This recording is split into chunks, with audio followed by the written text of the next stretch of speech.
Olá e seja muito bem-vindo. O depoimento do general Gonçalves Dias, ex-chefe do GSI, na CPI do MST foi tenso e marcado por tumultos. No meio de tantas discussões e questões de ordem, um fato inusitado. Um deputado começou a comer uma melancia em frente ao G. Dias.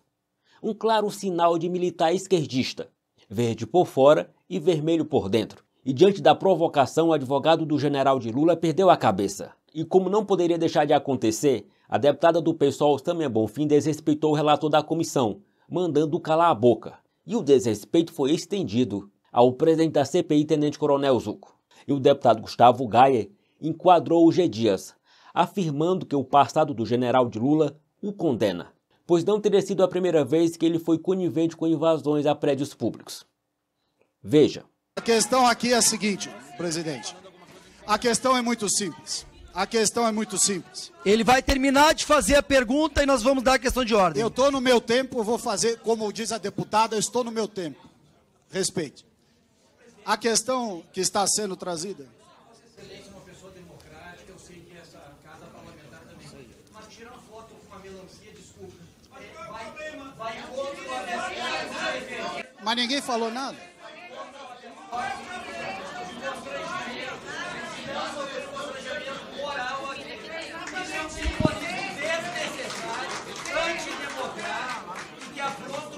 Do Supremo Tribunal Federal. Então, pedi ao presidente mandar de retirar esse abuso, essa descortesia dentro do parlamento. Eu sei que Vossa Excelência é um deputado democrático. Por favor, vamos. Por favor, eu vou aceitar. Doutor, eu vou aceitar a orientação. Deputados, por favor. Por favor, deputados. Deputado Éder, por favor. Deputados, por favor. Retirem. Por favor, retirem. Ok. Deputado Éder, por favor. Eu peço aí que o pessoal... Retira para mim, por favor, solicita. Eu aceito aí o acolhimento do deputado. Aceito o acolhimento do advogado, por favor. Só um minutinho. Retira para nós ali, por favor. Deputado Éder, por favor, vamos respeitar aqui. Só um minutinho. Ele está falando e após a gente vai dar a questão de ordem. Tem que somar mais um minuto. Joga ali, por favor. Éder. Deputado Éder. Por favor.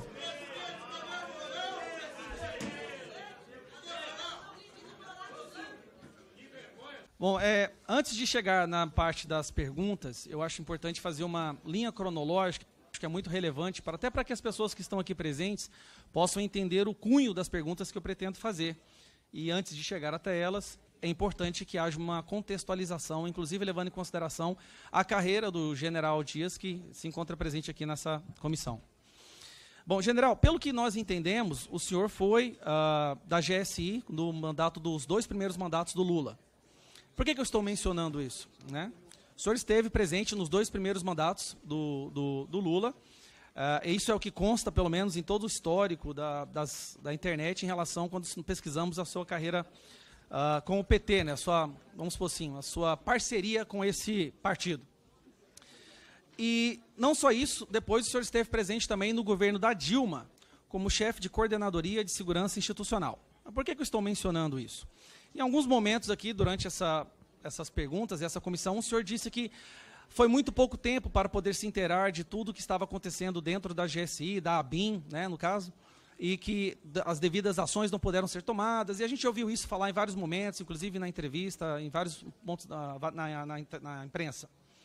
A questão é que nós não estamos falando de alguém que está tendo contato pela primeira vez com todo o mecanismo do Estado, né? Nós estamos falando de alguém que passou boa parte da sua carreira como militar dentro do Estado, trabalhando em um setor ou outro. Na segurança com o Lula, assim como chefe de coordenadoria de segurança institucional no governo Dilma.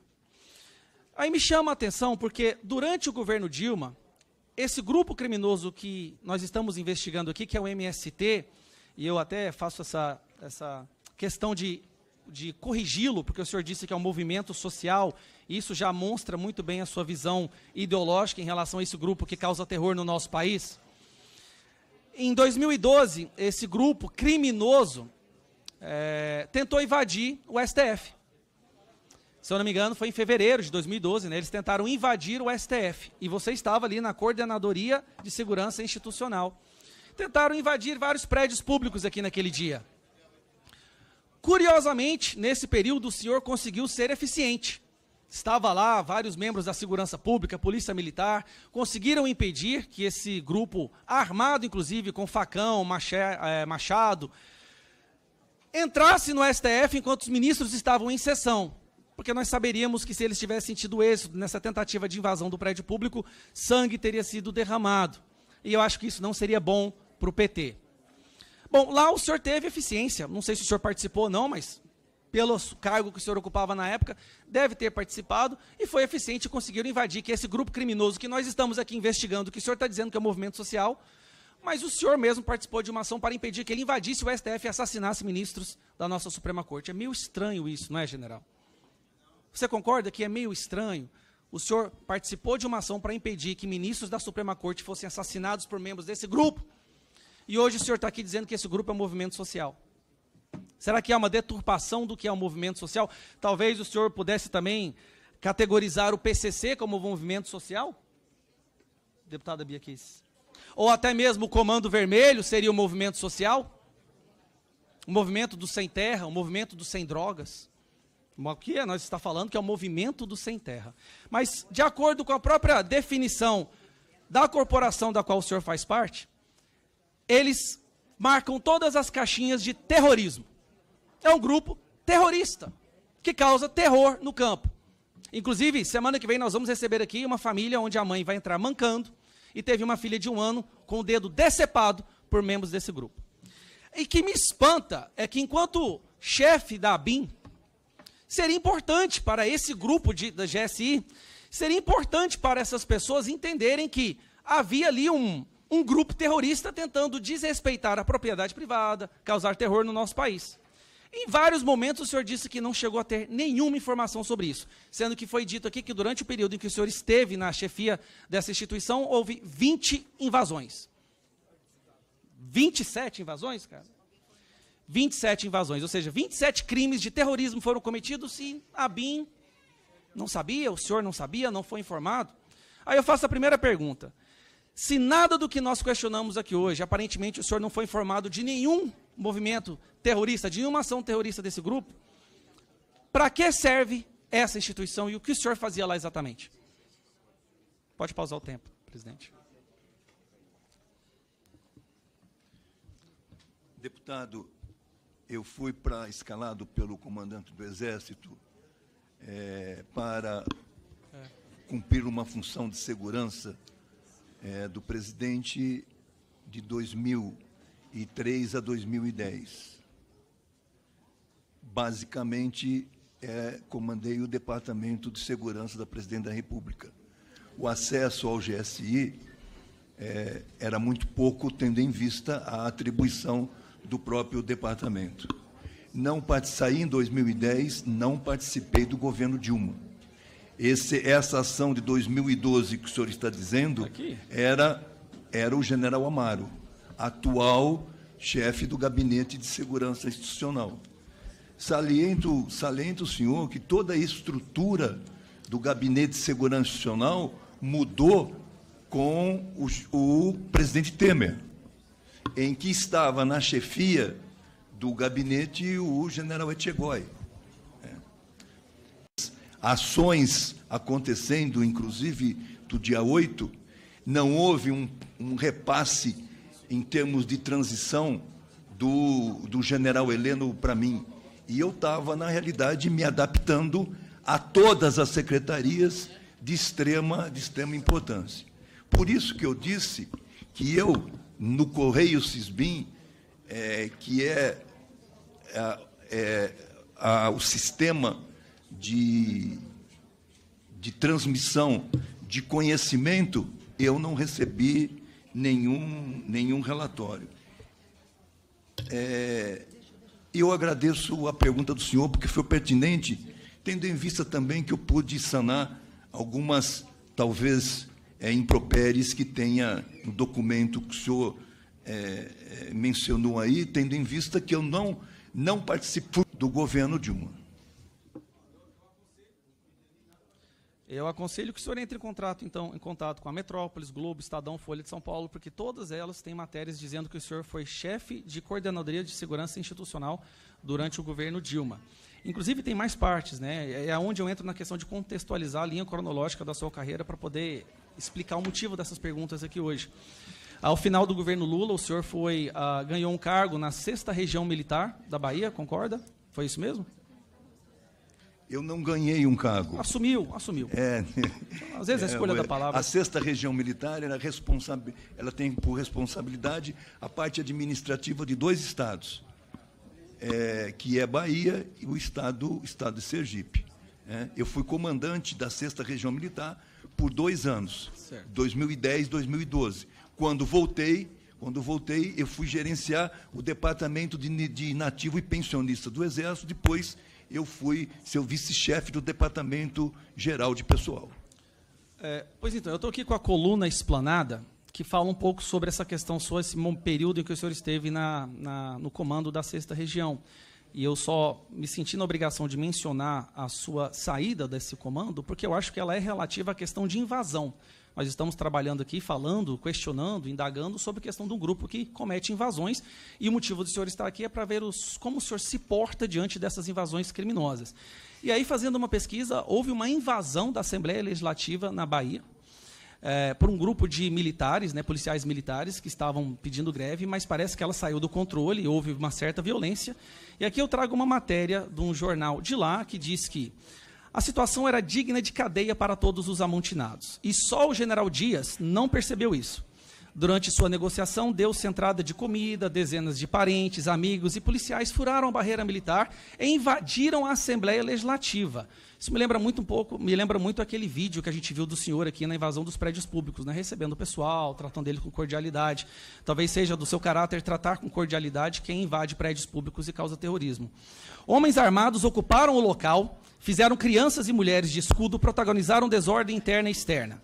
Pelo celular, o policial líder do movimento ordenou atentados na cidade. E impediram não só os deputados de trabalharem, mas também o judiciário. O governo e todas as secretarias do Estado, porque o centro administrativo foi fechado.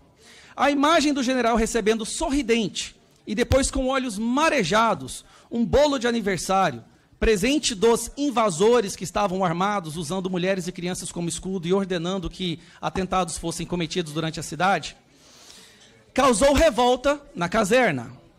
A consequência mostrou que o oficial alçado a general 4 estrelas, acho que 3 estrelas, está equivocado aqui, pelo presidente no último ano do governo, sem ter ido a uma guerra, sem experiência em crises, não foi aceito pelo comando do Exército. Isso está no coluna Esplanada da Bahia. E aí, o senhor foi mandado para o que eles chamam de porão das Forças Armadas, por uma coisa nem um pouco nobre, um trabalho bem burocrático, para ficar escondido. Aparentemente, houve uma certa comoção dentro da caserna, eles ficaram meio chateados ou envergonhados com a sua ação, de receber daquela forma pessoas que estavam claramente cometendo um crime, invadindo um prédio público, diga-se de passagem, talvez isso seria considerado hoje um ato antidemocrático. E o senhor foi retirado, resgatado desse porão das Forças Armadas pelo PT, mais uma vez, foi promovido mais uma vez pelo PT. E aí eu fico com essa pergunta, isso me ficou aqui reverberando na minha mente, Será que é o modus operandi facilitar invasões? E por isso o senhor talvez, abro aspas, não recebeu nenhuma informação de invasão durante a sua chefia nesse período desse governo? Ou será que nós temos o nosso direito de questionar a veracidade das suas declarações, tendo visto que hoje mesmo pela manhã o doutor Saulo confessou, admitiu, numa outra CPMI, que eu sei que o senhor não tem a menor obrigação de falar nada sobre ela, mas eu acho que tem como você fazer uma conexão, onde ele disse que o senhor pediu, na verdade, ordenou que informações de um documento oficial de inteligência fossem adulterados, retirando o seu nome, para deixar parecer que o senhor não havia sido informado. Então, eu até gostaria de falar para o deputado Ricardo Salles, se realmente vale essa intenção de fazer esse pedido para ter acesso a essa documentação de comunicação, sendo que nós sabemos hoje que o senhor teve a prerrogativa, ou usou, ou abusou da autoridade para fraudar documentos para tirar o seu nome, porque isso poderia incriminá-lo.